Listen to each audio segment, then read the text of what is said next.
একটা model building এর পানির লাইন সাধারণত ইঞ্জিনিয়ারিং ডিজাইন অনুযায়ী তৈরি করা হয়। বিল্ডিং এর প্রতিটি ফ্লোরের টয়লেট এবং রান্নাঘরের প্রয়োজন অনুযায়ী পানির লাইন স্থাপন করতে হয়। এজন্য আলাদা আলাদা ফিটিংসের প্রয়োজন হয়।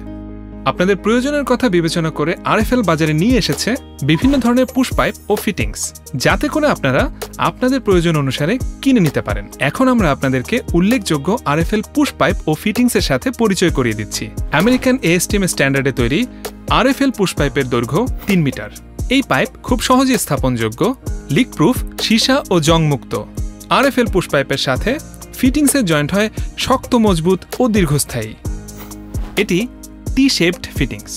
ইংরেজি বর্ণ টি এর মতো দেখতে এই ফিটিংসটি পানির প্রবাহ 2 দিকে সরবরাহ করতে ব্যবহার করা হয়।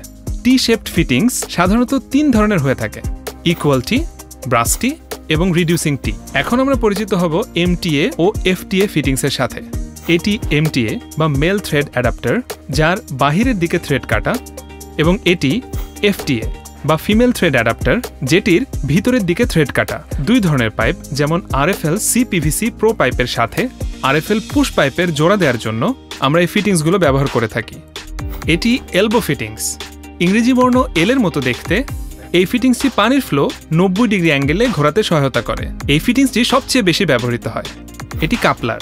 এই ফিটিংসটি 2টি সেম ডায়ামিটারের পাইপকে জোড়া দিয়ে পানির লাইন দীর্ঘায়িত করতে ব্যবহৃত হয়। এটি ইউনিয়ন।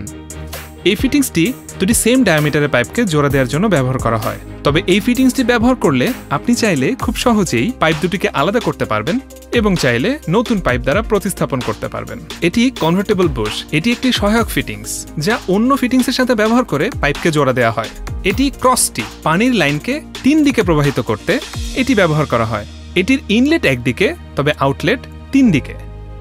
এটি এন্ড ক্যাপ। পাইপের লাইনকে বন্ধ করতে এটি ব্যবহার করা হয়। এটি রিডিউসার।